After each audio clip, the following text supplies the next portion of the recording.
Good morning, welcome back to my new blog. যে যেখান থেকে আমার এই ব্লগটা দেখছো, আশা করবো সবাই খুব ভালো আছো। ঈশ্বর সবাইকে খুব ভালো রাখুক, সবার মনের আশা পূর্ণ করুক, আমরাও ভালো আছি। একটা নতুন দিনের সকাল, একটা নতুন ব্লগ স্টার্ট করে দিলাম। আশা করবো আজকে ব্লগটাও তোমাদের অনেক বেশি ভালো লাগবে। আগের দিন তোমাদেরকে গন্ধরাজ ফুল দেখিয়েছিলাম যে কত বড় বড় গন্ধরাজ ফুল ফুটেছে, আর বলেছিলাম আমি এবার দিন যদি গন্ধরাজ ফোটে তোমাদের তোলাটাও দেখাবো। তো এই দেখো সকালবেলা কিন্তু আজকে গন্ধরাজ ফুল তোলা দিয়ে ব্লগটা স্টার্ট করে দিয়েছি। আর বেশ কদিন হলো বৃষ্টি কিন্তু হয়েই যাচ্ছে, রোদ্দুর তো উঠছেই না, 2-3 দিন হয়ে গেল। আর এত পরিমাণে বৃষ্টি হচ্ছে, মানে একটু কমেছে বলেই চলে এসেছি বাইরে তাড়াতাড়ি করে ফুল আর ঠাকুরের বাসনগুলো মেজে নিতে। কারণ বৃষ্টিতে ভিজলে আমার শরীরটা একদমই মানে বৃষ্টির জলটা নিতে পারে না, প্রচণ্ড শরীর খারাপ হয়। সেই জন্য আমি বৃষ্টিতে মানে কখনোই ভিজি না। এমনকি বৃষ্টির জলের মধ্যে দিয়ে যদি পা ডুবিয়ে ঘুরে বেড়াই সেটাতেও আমার ঠান্ডা লেগে যায়। তো সেই জন্যে যেই বৃষ্টিটা থেমেছে আর অমনি তাড়াতাড়ি করে চলে এসেছি আমি ঠাকুরের বাসন মাজতে আর ফুল তুলতে। একই ফুল আজকে দুবার তুলেছি। জবা ফুল তুলেছি একবার, তখনও টুপটুপ করে বৃষ্টি পড়ছিল। তারপর এই যে গন্ধরাজ ফুল তুলেছি। তো যাই হোক, ঠাকুরের বাসনগুলো মেজে আমার এই বাইরের কাজ হয়ে যাবে, আর আমার আজকে বাইরে বেরোনো লাগবে না। সকালবেলা আমি এই ঠাকুরের ফুল তুলতে, ঠাকুরের বাসন মাজতে আর ওই সামনেটা ঝাড়ু দিতে আমার বাইরে বেরোতে হয়, না হলে আমার আর বাইরে বেরোতে লাগে না। তো সেই জন্যেই কাজগুলো একটু আগে আগে করে নিচ্ছি, যে পরবর্তী সময় আমি আর বাইরে বেরোবো না, বৃষ্টি হলেও আর সমস্যা নেই। তবে বৃষ্টি বৃষ্টি করছিলাম, এমন বৃষ্টি শুরু হয়েছে। তারপর এই যে সকালবেলা আজকে চা বানাচ্ছি, একদম মানে প্রথমেই চা বসিয়ে দিয়েছি, তার কারণ নীলাঞ্জনার বাবা বাড়িতে রয়েছে এখন, ওনার জন্যেই 1 কাপ চা বসিয়েছি। ওনাকে চা বিস্কিট দিয়ে তারপর আমি আবার সকালের খাবার বানাবো। আজকে আমার বেশি কিছু ঝামেলার খাবার বানাতে হবে না, একরকম খাবার বানালেই সোনা খেয়েও যাবে, নিয়েও যাবে। তো সেই জন্যে একটুখানি ঝামেলাটা কম আছে। তো এই দেখো চা কিন্তু হয়ে গেছে, একদম সকাল সকাল ধোয়া ওঠা চা বিস্কিট দিয়ে চলে এসেছি। এবার চলে এসেছি ব্রেকফাস্ট বানাতে। একদম কালো জিরে ফোড়ন দিয়ে তার মধ্যে দিয়ে দিচ্ছি একটুখানি আদা কুচি। তারপর এর মধ্যে আবার একটু আদাটা ভাজা ভাজা হয়ে গেলে দিয়ে দিচ্ছি একটুখানি রসুন কুচি। যেই আদাটা ভাজা ভাজা হয়ে গেল সেই দিয়ে দিলাম রসুন কুচি। রসুনটা ভাজা ভাজা হয়ে গেলে দিয়ে দিলাম পেঁয়াজ কুচি। এবার এই পেঁয়াজ কুচির মধ্যে এবার দিয়ে দেবো কিছুটা পরিমাণে লঙ্কা কুচি। এই সব কুচিগুলো দিয়ে একটুখানি নাড়িয়ে চাড়িয়ে এর মধ্যে এবার দিয়ে দেবো আলু কুচি। তোমরা তো সব সময় আলু ভাজা খাও, কিন্তু এইভাবে একবার আলু ভেজে খেয়ে দেখো, দুর্দান্ত টেস্টি লাগে আলু ভাজা এইভাবে যদি করি। এর মধ্যে আরও একটা জিনিস দেব, দেখতে থাকো তোমরা। এবার স্বাদ অনুসারে লবণ আর পরিমাণ মতো হলুদ দিয়ে দিলাম, দিয়ে খুব সুন্দর করে এটাকে কিন্তু ভাজতে হবে বেশ কিছুক্ষণ সময় সিমে আছে। কারণ একদম কড়কড়ে হলেও ভালো লাগবে না, এবার একদম তেল তেল থাকলেও ভালো লাগবে না। সেই জন্য পরিমাণটা একটু বুঝে এই ভাজিটা কিন্তু বানাতে হবে। এবার দেখো এর মধ্যে কিন্তু একদম ভাজিটা আমার রেডি হয়ে গেছে। এবার তেল দেখো একদম নেই বললেই চলে, যেটুকু তেল বের হবে এই তেলের মধ্যে আমি ডিম দিয়ে দিলাম, দিয়ে খুব ভালো করে এই তেলের মধ্যে ডিমের একটা ভুজি বানিয়ে নেব। এটাকে ডিম আলুর ভুজি বলে। অনেক দিন পর আজকে বানালাম।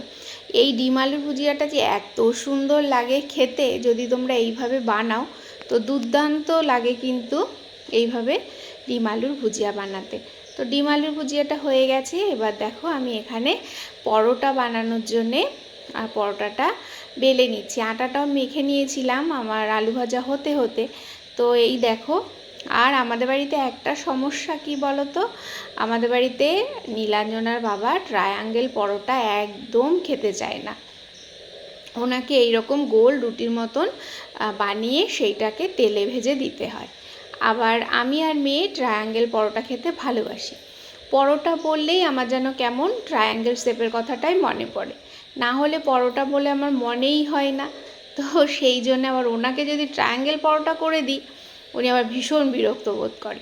তো সেই জন্যে ওনাকে এই যে গোল গোল করে ভেজে দিলাম, উনি খাবেই গোল গোল এগুলো। আর এই যে সোনা আর আমি ট্রায়াঙ্গেল শেপ করে বানিয়ে নিচ্ছি। এগুলো সোনা টিফিনেও নিয়ে যাবে আবার খেয়েও নেবে। তো এই হচ্ছে মানে 3 জন মানুষ 2-3 রকমের খাবার বানাতে হয়।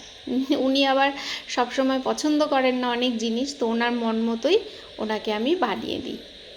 সোনার টিফিন রেডি, ডিম আলুর ভুজিয়া, পরোটা, আর এখানে ও খেয়েও যাবে ডিম আলুর ভুজিয়া আর পরোটা। সেটা বানিয়ে দিয়ে সোনা চলে গেল স্কুলে। আমি সকাল সকাল করে স্নান করে নিলাম, কারণ যে পরিমাণে বর্ষা হচ্ছে তাতে জামা কাপড় শুকানো সত্যি একটা মুশকিলের মধ্যে পড়ে গেছি আমরা। তো সেই জন্যে সকাল সকাল করে স্নান করলে অন্তত জলটা যদি একটু ঝরে যায় তারপর পাখার নিচে দিলে শুকিয়ে যাবে।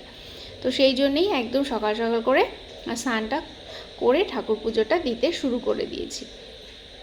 সেই বৃষ্টি যে কবে থামবে সেটাই বোঝা যাচ্ছে না, আর কনস্ট্যান্ট হয়ে যাচ্ছে বৃষ্টি।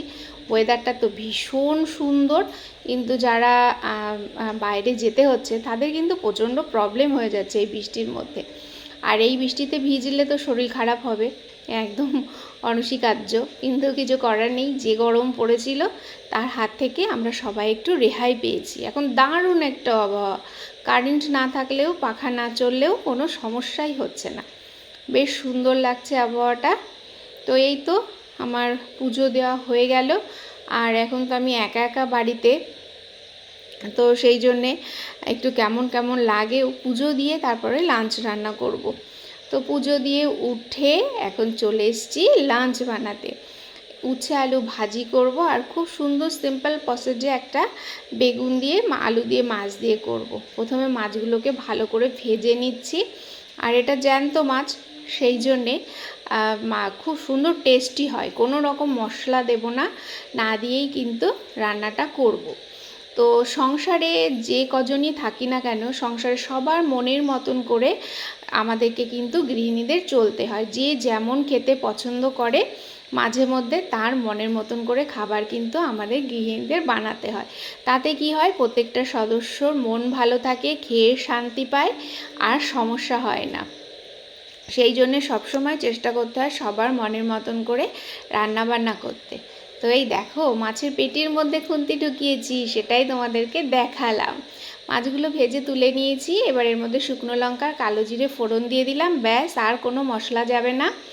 এবার এর মধ্যে আলু আর বেগুন আর একটুখানি ঝালটা নিজেদের স্বাদ অনুসারে কাঁচা লঙ্কা কেটে নিয়েছি সেটাও দিয়ে দিলাম, দিয়ে একটুখানি ভালো করে কষিয়ে নেব, খুব বেশি না, হালকা একটু ভালো করে কষিয়ে নেব। এবার এর মধ্যে জল দিয়ে দিয়েছি, মাছের ঝোলটা ফুটছে, আর এদিকে তো ভাত টকবক করে ফুটতে শুরু করেছে। তো আমার রান্নাবান্না প্রায় দেখো হচ্ছে, আর বাইরে তো বৃষ্টি টুপটুপ করে পড়েই যাচ্ছে। আর এই দেখো মাছের ঝোলটা দেখতে যেমন সুন্দর হয়েছে, খেতে অসম্ভব সুন্দর হয়েছে। তো এতক্ষণ পর্যন্ত যদি আমার সাথে থেকে থাকো, কোথাও যদি ভালো লেগে থাকে, অবশ্যই তোমরা তোমাদের ফ্রেন্ডস আর ফ্যামিলির সাথে আমার ব্লগটা শেয়ার করে দিও। আর এখনও পর্যন্ত যারা আমার চ্যানেলটাকে সাবস্ক্রাইব করোনি তারা সাবস্ক্রাইব করে আমার পাশে থেকো, ফেসবুক থেকে দেখলে ফলো করে আমার পাশে থেকো। আর যারা সাবস্ক্রাইব করেছো বা পেজটাকে ফলো করেছো তাদেরকে অসংখ্য ধন্যবাদ।